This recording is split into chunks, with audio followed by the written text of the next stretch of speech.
Food safety and standards authority of India act 2006 अंतर्गत food safety commissioner म्हणून प्रत्येक राज्याला एक फूड सेफ्टी कमिशनर असतो आणि त्या अंतर्गत सेक्शन 30 अंतर्गत फूड सेफ्टी कमिशनरला काही ऑथॉरिटी दिलेल्या आहेत.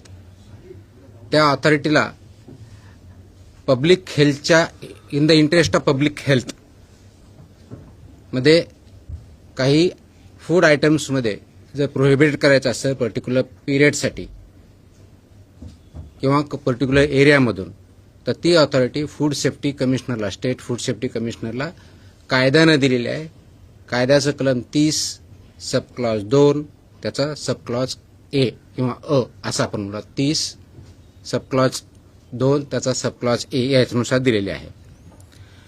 आपल्याला माहिती आहे की महाराष्ट्रामध्ये किंवा राधा देशामध्येही पनीरच्या बाबतीत अनेक इश्यूज आहेत. त्याच्यामध्ये अनालॉग पनीर किंवा नॉन डेअरी पनीर असे प्रॉडक्ट मार्केटमध्ये तयार होतात, विकले जातात, कंझ्युम केले जातात आणि त्यामध्ये त्याचे चुकीच्या पद्धतीनं नॉन स्टँडर्ड सबस्टँडर्ड किंवा अनसेफ पनीरसुद्धा मार्केटमध्ये विकलं जातं आणि त्याचे इम्पॅक्ट मनुष्यांच्या हेल्थवरती झालेले आहेत.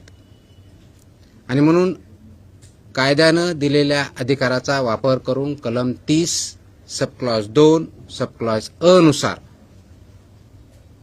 महाराष्ट्र राज्यामध्ये 30 जुलै 2026 रोजी आपण नोटिफिकेशन काढून जे अनालॉग पनीर किंवा नॉन डेअरी पनीर जे आहेत याच्या उत्पादन, प्रक्रिया, साठवणूक, वाहतूक, वितरण व विक्रीवर आपण बंदी घातलेली आहे.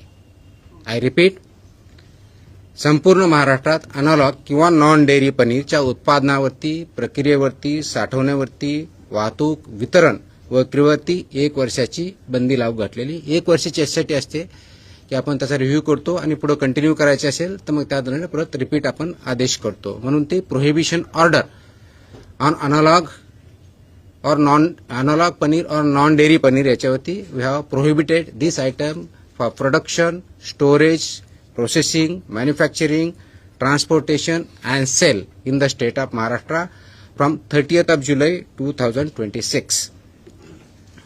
दिस is as per the section 32A.